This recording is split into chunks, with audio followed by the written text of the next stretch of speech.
Pagdahili sa yuta sa Block 11 sa Sitio Lahera, Lower Kalunasan, Dakbayan sa Sugbo, nahitabo atol sa pagbunok sa kusog nga uwan. Mga mulupyo na miligro o kahimtang. Ani ang report. Kini ang napahak nga yuta daplin sa sapa humana nahulpa tungod sa kusog nga uwan nga giubanan pagyud sa baha. Naluka usab ang tulo ka punuan sa kahoy nga misangpot sa landslide ug miali sa tunga sa sapa. Wa hinoy balay nga apil sa pagkalumpag apan nag-ungaw na ang uban sa pangpang.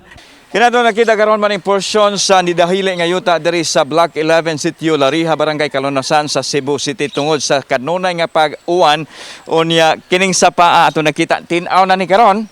Apan gikabalakan sa mga mulupyo diri nga simbakog mo balik sad pagbaha, mas grabe ang epekto nini. Sanglit dunay mga punuan sa nalukat nga kahoy nga naa karon nakabara sa agianan sa tubig, dili usa kun dili tulo ka punuan sa kahoy karon diri. Ilang panawagan nga unta mahawanan ni sa labing daling panahon aron safe ang ilang kinabuhi.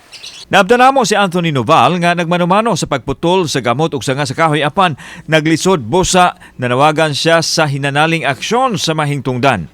Ako amo nangunta nga di pa nang kamutan nga kami tanan mamulupyo diri kutob sa naay mga kalamidad aksyonan unta dayon.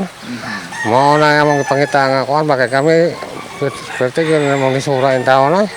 Sa pagsusi ni Konsehal Jerry Guardo, ang chairman sa Committee on Infra o Flood Control Program sa Konseho, may rekomenda sa pagpabalhin sa mga mulupyo tungod sa kapiligro sa dapit. I would recommend nga katong mga residente kanang mga balay, there must be a forced evacuation kay dili gid kayo safe na ang ilang pagpuyo, makita ninyo no.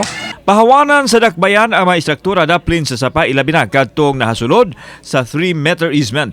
Kasamtang adunay programa karon ang Dakbayan Sugbo sa pagsulbad sa problema sa baha. Lakip kini sa Drainage Master Plan nga gipunduhan og 8 billion pesos sa national government ug 1.2 billion pesos pa lang ang nagamit nini.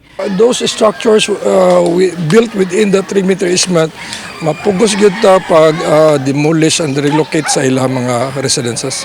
Kauban si Cleofer Lumayag, ako si Alan Domingo.